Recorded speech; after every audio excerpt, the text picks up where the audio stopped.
Indiana Hoosiers, 3.5-point favorites right now against Oregon. It's a matchup. Earlier this season, we saw Oregon went down 30-20. They weren't able to get much done on the offensive side of the football. That was a big-time upset at the time. Oregon was coming off a big high in that defeat at a Penn State team that they ended up beating in double overtime, which was ultimately the demise of Penn State. But Indiana just went on to have an undefeated season. They did it methodically. They did it with doubters, and they just got the job done behind that defense and behind the Heisman winner, Fernando Mendoza. Dante Moore and Mendoza could be the top two picks in the NFL draft next year. They're matching up here in the college football playoff. What more could you ask for? We've got the over-under right now set at 48.5, and I said Indiana was minus 3.5.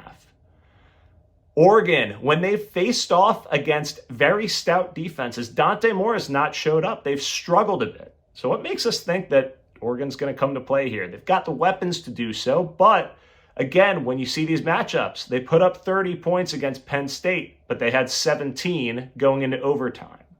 When they matched up against Indiana in the first matchup, they had 20 in that loss. That included a pick six, so that was 7 points off of that. Their offense had 13 points.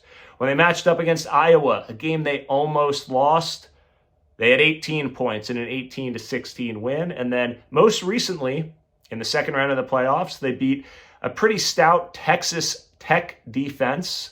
They scored 23 points against Texas Tech, and they had a garbage time score at the end of that game. So this isn't to say that Dante Moore can't step up and beat Indiana. I just do not see it happening this round. I think Indiana is running in full force. These guys are getting up for every game. They've got weapons on the outside. They've been able to slow the game down and really run the football.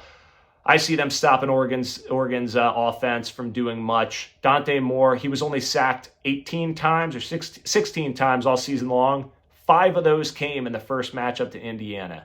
And it's not necessarily because there's a bunch of 5 stars on that defensive line who are bulldozing people. It's because of the scheme of the Indiana defense and creating some confusion for quarterbacks like Dante Moore, who will be high draft picks in the NFL draft. So take Indiana. This is another Dixon and Fabian lock. We've got minus 3.5. Lock it up and flush it up. Dixon thinks this is going to be another 8-point win.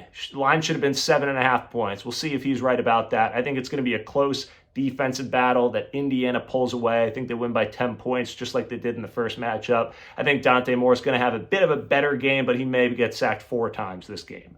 Lock it up and flush it up. I also told you that Oregon's offense was going to struggle. You got an over-under at a good number right there on Oregon's team total points. It's 22.5 right now. Take the under on the Ducks full game total. Lock it and flush it.